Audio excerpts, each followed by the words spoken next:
Actors are born. Diane Keaton, Hollywood's nonconformist. Welcome to Actors Are Born. In this episode, we celebrate a star of style and talent, a woman who redefined the concept of the female protagonist in Hollywood, and who passed away on October 11th, 2025. The great Diane Keaton. Born Diane Hall on January 5, 1946, in Los Angeles, her childhood was marked by an event that ignited her spark for acting. Her mother, Dorothy, won a beauty pageant for housewives, Mrs. Los Angeles. The theatricality of the event fascinated young Diane, leading her to dream of a future on the stage.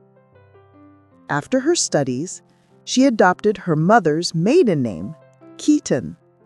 Her career took off on Broadway, where in 1968 she participated in the revolutionary musical Hair. But it was her meeting with a young and neurotic director that would change her life forever, Woody Allen. Their collaboration, which began with Play It Again, Sam, blossomed into an artistic and romantic partnership that would mark the history of cinema. Their most iconic film, Annie Hall, from 1977, not only earned her an Oscar for Best Actress, but also established her as a style icon. Her androgynous looks, with wide trousers, vests, and ties, were her everyday way of dressing, brought to the screen with a disarming authenticity. A curious anecdote: many of the clothes worn in the film belonged to her. But Diane Keaton was not just Allen's muse. In the same year as Annie Hall, she demonstrated her incredible versatility in Looking for Mr. Goodbar. And how can we forget her portrayal of Kay Adams, the wife of Michael Corleone in Francis Ford Coppola's saga, The Godfather, a role that projected her among the great stars of American cinema. And her rise certainly didn't stop in the 70s. The 80s saw her give another memorable performance in Warren Beatty's Reds, earning her a second Oscar nomination. But it was in the 90s that she cemented her status as one of the queens of comedy.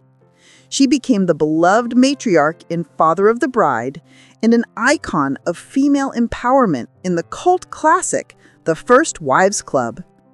At the same time, she showcased her immense dramatic depth in Marvin's Room alongside Meryl Streep, earning another well-deserved nomination. With the turn of the millennium, she reinvented herself once again. In 2003, with Something's Gotta Give, she won over a new generation, winning a Golden Globe and proving that charm and talent are truly ageless. In addition to acting, Diane Keaton has also successfully ventured into directing films and documentaries. But it is her private life that reveals further facets of a unique personality. She never married, a countercurrent choice. She had important relationships with icons like Woody Allen, Warren Beatty, and Al Pacino. Later in life, she decided to become a mother, adopting 2 children, Dexter and Duke, whom she raised on her own. A little-known fact: Diane Keaton was a great enthusiast of photography and architecture. She has published several books and has passionately dedicated herself to restoring old houses. And then there is her style. Unmistakable, timeless.